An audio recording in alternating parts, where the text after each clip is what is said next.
কাবাব বানাবার জন্য কাঁচামরিচ আর কাঁচামরিচগুলো পাটায় বাটতেছি প্রথমে, তারপরে আমি একটার পর একটা বাটা দেখাচ্ছি।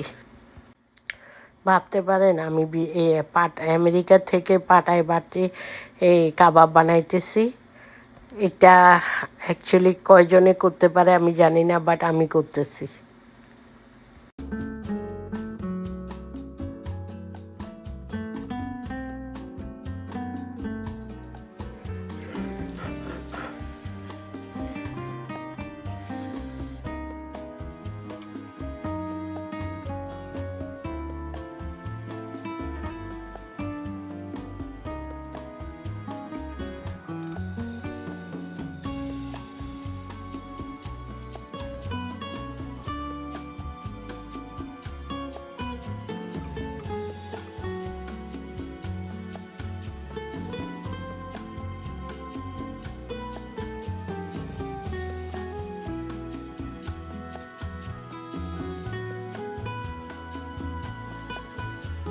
পাটায় বাটে আজকে একটু কাবাব বানাইতেছি, কারণ জন্য আমি একটু লবণ দিতেছি, বেশি লবণ দিব না। এটা হলো পোস্ত দানা দিতেছি, একটু পোস্ত দানা দিলে আলাদা একটা সুগন্ধ হবে। আর হলো এখানে একটু সরিষা দিতেছি, সরিষা গুঁড়া, এটা লাল মরিচ গুঁড়া, মরিচ গুঁড়া একটু বেশি দিতে হবে।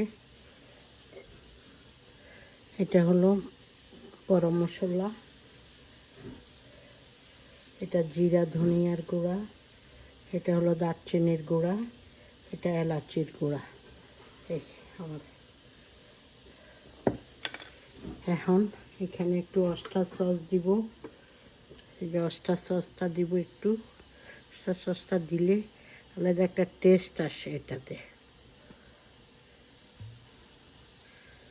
তারপরে এখানে দিব হলো সামান্য একটু সয়া সস দিব, বেশি না।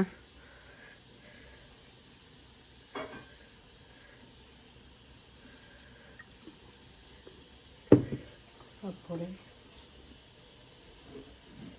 এখানে হলো যে অর্গানিক স্ট্রিপ, এটা দিলে টেস্টটাই ভিন্ন চলে আসে। আমি আরও কয়েকবার বানাইছি,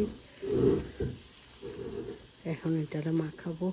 আমি এখানে ধনিয়ারে আর কাঁচামরিচে আমি একটু টেলে তারপরে এটার ভিতরে বেটে দিয়ে দিছি। কাঁচামরিচটা একটু টেলে দিছি, টেলে দিলে আলাদা একটা সুগন্ধ হয়, এই জন্য আমি এটাকেও একটু টেলে টেলে দিছি। আমি কখনো কাবাব মেশিনে করতে চাই না, আমি সবসময় পাটায় বাটিয়ে করি। মনে হয় যেন পাটায় বাটার মাংসটা একদম মুখে লাগে যখন কামড় দিই, নাইলে এমনি আমার কাছে আটা আটা লাগে। আর আমি অনেক বুট কম দিই, স্পেশালি আমি শুধু মাংসে বেশি দিই। দেখতে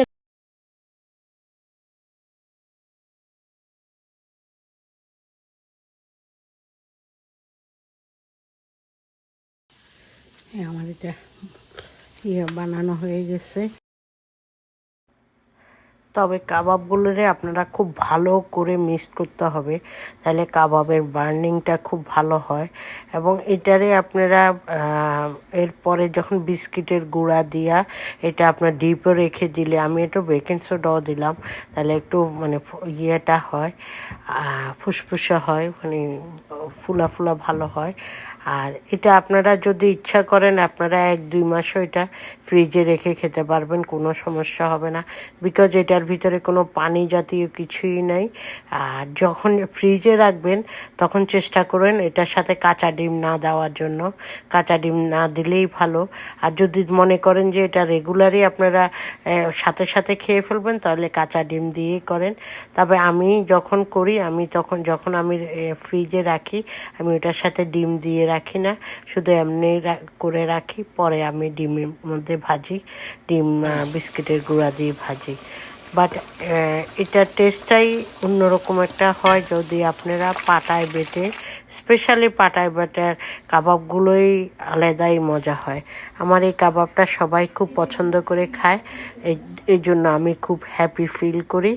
তা ইনশাআল্লাহ নেক্সট ভিডিওতে আপনাদের সাথে আবার আমার আরেকটা ভিডিও নিয়ে আসব, তখন আরেকটা ভিডিও দেখবেন। বাট এইভাবে আপনারা ট্রাই করবেন কাবাবটা বানাবার জন্য।